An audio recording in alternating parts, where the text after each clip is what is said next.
नमस्कार दोस्तों, तेज इंस्टीट्यूट में आप सभी का स्वागत है। मैं तेज प्रताप कुमार तेजस्वी आपका स्वागत करते हुए हर्ष महसूस कर रहा हूं।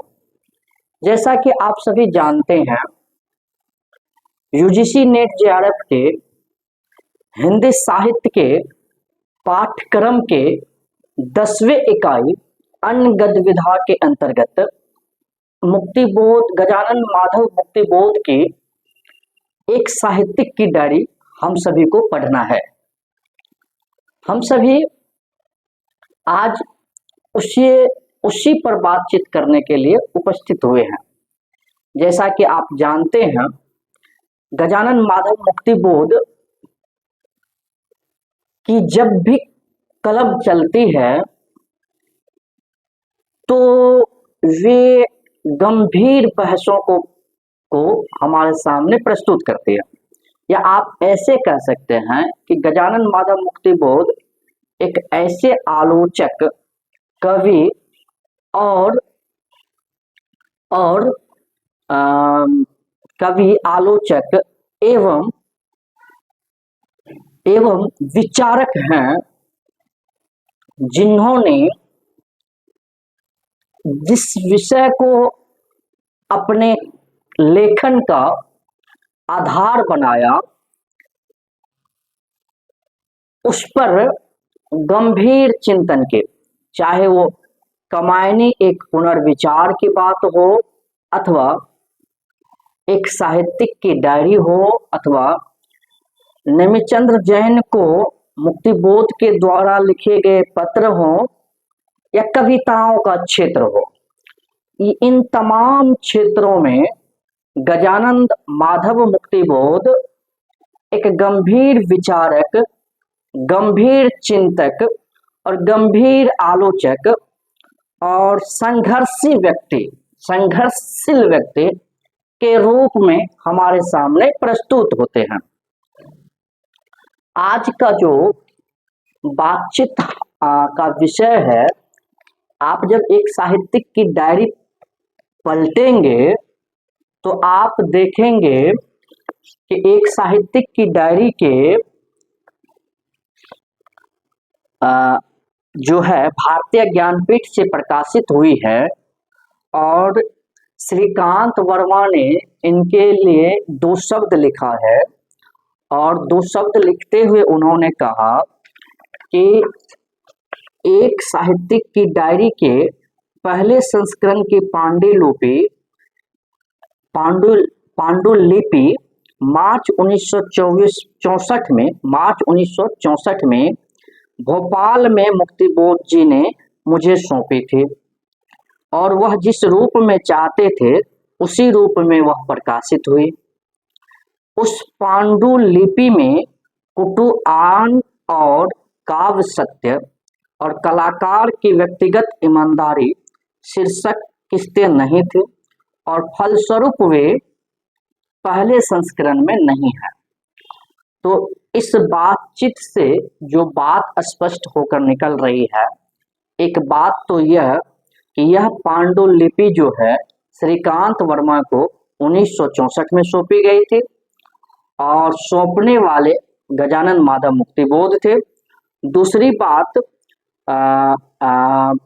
मुक्तिबोध जिस भाव से इसे प्रकाशित करना चाहते थे वह उसी भाव से प्रकाशित हुई। तीसरी बात, उससे पहले संस्करण में 2 लेख संकलित नहीं थे, एक कुटुयान और काव्य सत्य, कलाकार की व्यक्तिगत ईमानदारी। ये सारी डायरियां 57, 58 और 60 में वसुधा जबलपुर में प्रकाशित हुई थी। वसुधा जबलपुर से प्रकाशित होने वाली पत्रिका थी। तो ये सारी जो भी इसमें संकलित लेख हैं, वे सारी डायरियां 1957, 58 और 60 के बीच की है। डायरी शब्द एक भ्रम पैदा करता है, और यह गलतफहमी भी हो सकती है कि मुक्तिबोध की ये डायरियां भी तिथिवार डायरियां होंगी। लेकिन वास्तविकता यह है कि एक साहित्यिक की डायरी केवल उस स्तंभ का नाम था जिसके न केवल संपादक की ओर से बल्कि स्वयं अपनी ओर से भी होती थी। वसुधा के पहले नागपुर के नया खून साप्ताहिक में वह एक साहित्यिक की डायरी स्तंभ के अंतर्गत कभी अर्ध साहित्यिक और कभी गैर साहित्यिक विषयों पर छोटी छोटी टिप्पणियां लिखा करते थे, जो एक अलग संकलन के रूप में प्रकाशन के लिए प्रस्तावित है। तो यहाँ पर जो श्रीकांत वर्मा कह रहे हैं कि ये कह रहे हैं कि डायरियां जो होती है वो तिथिवार होती है, परंतु आप जब मुक्तिबोध के इन लेखों को देखेंगे तो ये तिथिवार नहीं है। ठीक है। उसके बाद कहते हैं कि ये एक साहित्यिक की जो डायरी है वो सिर्फ ओनली फॉर सिर्फ है वो एक स्तंभ का नाम था, और वह स्तंभ, उस स्तंभ के अंतर, स्तंभ समझते हैं, स्तंभ कोई पत्रिका कोई विशेषांक निकालता है या स्तंभ निकालता है। जैसे आपको मैं अगर समझाऊं तो द हिंदुस्तान अगर पेपर आप पढ़ते हैं तो उसमें देखेंगे एक एडिटोरियल होता है, उसमें बड़े विचारकों के लेख या गंभीर विषयों पर जो चिंतन होते हैं उसे वहां पर रखा जाता है। ठीक उसी प्रकार से कोई पत्रिका जो है उस समय में अभी भी एक विशेषांक या अथवा आप कह सकते विशेषांक नहीं, आप कहीं एक स्तंभ निकालते हैं जिसमें कई बार तो एक ही विचारक के बार बार लेख आते हैं। तो मुक्तिबोध के जो ये लेख थे सारे उसी स्तंभ का नाम था, और स्तंभ का नाम ही था एक साहित्यिक की डायरी, और उसी स्तंभ के नाम से, और उस पर वे समय समय पर गंभीर विषयों पर चिंतन करते थे। ठीक है। प्रस्तुत डायरी में और ये नया खून साप्ताहिक, नया खून पत्रिका का नाम है। प्रस्तुत डायरी में केवल वसुधा में प्रकाशित किस्तों जो स्वयं में स्वतंत्र निबंध है को शामिल करने का उनका उद्देश्य ही यही था कि वे न तो सामयिक टिप्पणियों को साहित्य मानते थे और न साहित्य को सामयिक टिप्पणी। वस्तुतः जैसा कि श्री अदीब ने लिखा, मुक्तिबोध की डायरी उस सत्य की खोज है जिसके आलोक में कवि अपने अनुभव को सार्वभौमिक अर्थ दे देता है। तो अदीब नाम के जो एक व्यक्ति हैं उन्होंने मुक्तिबोध के बारे में लिखा कि ये डायरी जो है सत्य की खोज है, और वह ऐसा सत्य है, वह ऐसा आलोक है जिसके आलोक में वह अनुभव को सार्वभौमिक अर्थ देता है। सार्वभौमिक अर्थ देने का मतलब है कि अपना अनुभव को सार्वजनीन बना देता है, सबके लिए उपयोगी बना देता है। ठीक है। तो मेरे ख्याल से आप सभी यहाँ तक की बातें समझ गए होंगे। इस पुस्तक को जब आप पलटेंगे तो इसमें देखेंगे पहला लेख जो है वह है तीसरा क्षण, दूसरा लेख है एक लंबी कविता का अंत, तीसरा है डबरे पर सूरज का बिंब, चौथा है हाशिए पर कुछ नोट्स, पांचवा है सड़क को लेकर एक बातचीत, छठा है एक मित्र की पत्नी का प्रश्न चिन्ह, सातवां लेख है नए की जन्म कुंडली एक, दूसरा आठवां लेख है नए की जन्म कुंडली 2, नौवां लेख है वीरकर, और 10वां लेख है विशिष्ट और अद्वितीय, 10वां लेख है कुटुयान और काव्यसत, 11वां लेख है कलाकार की व्यक्तिगत ईमानदारी 1, कलाकार की व्यक्तिगत ईमानदारी 2।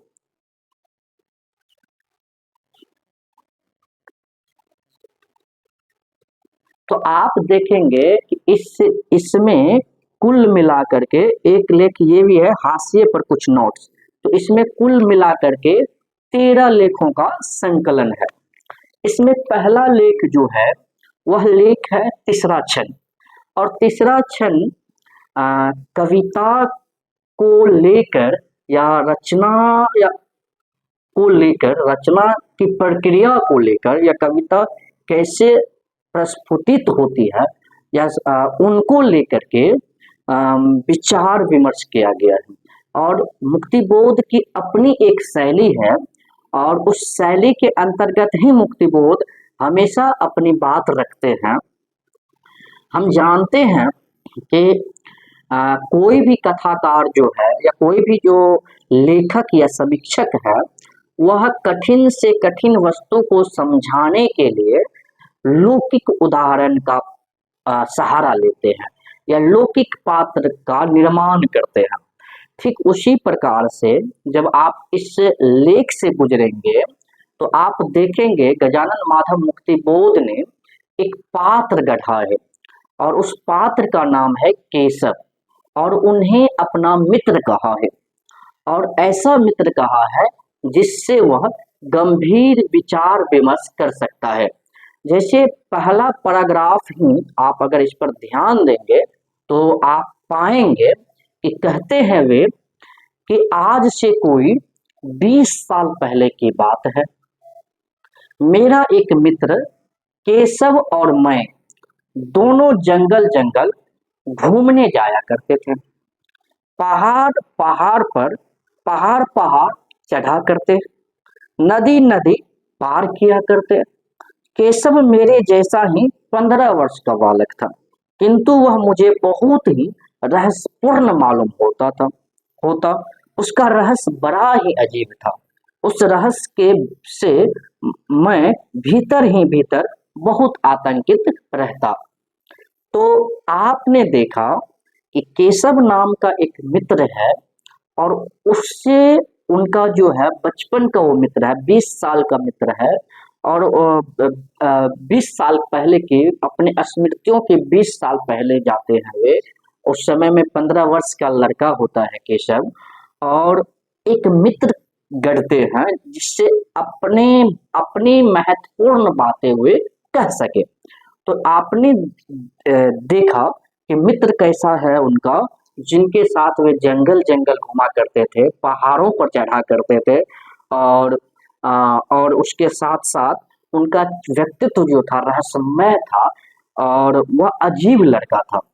तो कुल मिलाकर के हमने देखा कि गजानन माधव मुक्तिबोध ने अपनी बात को स्पष्ट करने के लिए एक पात्र का निर्माण किया है, एक कल्पना निर्मित पात्र गढ़ा है जिनका नाम है केशव।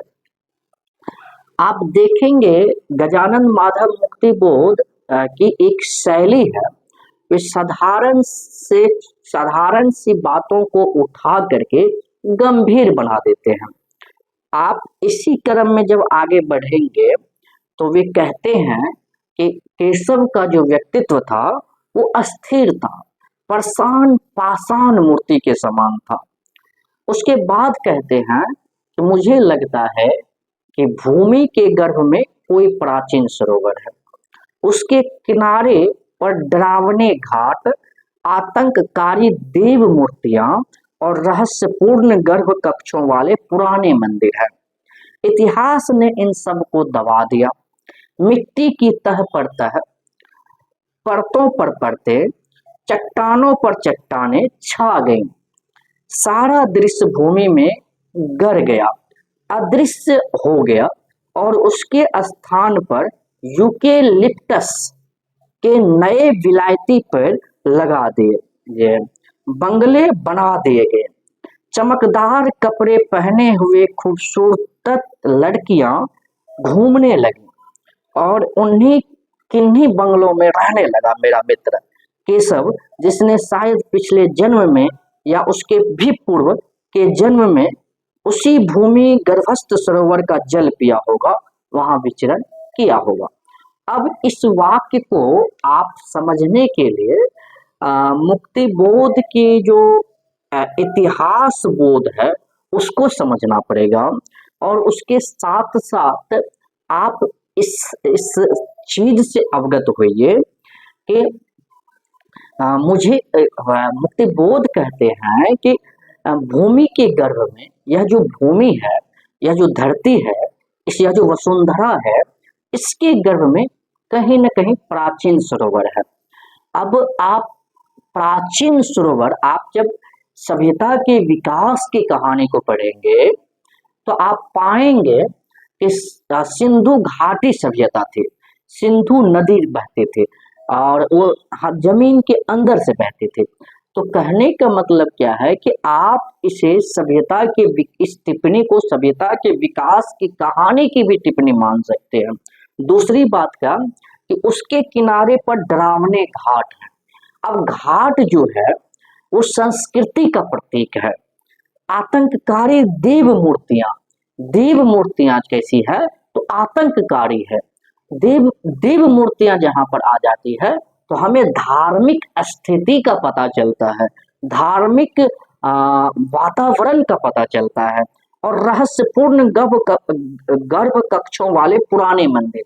और आप जानते हैं कि भारतीय सभ्यता संस्कृति में खास करके ऐसे अनेक घाट हैं और ऐसे अनेक रहस्य से पूर्ण मंदिर हैं जहां पर जहां पर जहां पर ऐसे अनेक पुराने मंदिर हैं जहां पर रहस्य ही रहस्य है। इसके फिर मुक्तिबोध देखिए, मुक्तिबोध कितने सजग टिप्पणीकार हैं। वे आगे तुरंत लिखते हैं, इतिहास ने इन सबको दबा दिया। अब सवाल इस बात का है कि ये सारे जो आतंककारी देव मूर्तियां थी या डरावने घाट थे या गर्भ कक्षों वाले पुराने मंदिर थे, इन सबको किसने दबा दिया? तो इतिहास ने दबा दिया। अर्थात इतिहास लिखने वालों ने उन सारे मतलब जो मनुष्यता के लिए घातक था और घातक कार्य किया था, उसे दबा करके उसका आदर्शीकरण कर दिया है। ठीक है, सारा दृश्य भूमि में गड़ गया है। और कहते हैं कि वे सारे जो दृश्य बनते थे, वे सारे दृश्य अब जो है भूमि में गिर गया है, अदृश्य हो गया है। अर्थात अदृश्य हो गया। अदृश्य का मतलब जो दिखाई नहीं पड़ता है, ऐसा हो गया है। और उसके स्थान पर यूकेलिप्टस के नए विलायती पेड़ लगा दिए गए हैं। अर्थात जो पुरानी सभ्यता थी और जो पुरानी सभ्यताओं में जिस तरह के आतंक स्थापित किया गया था, उस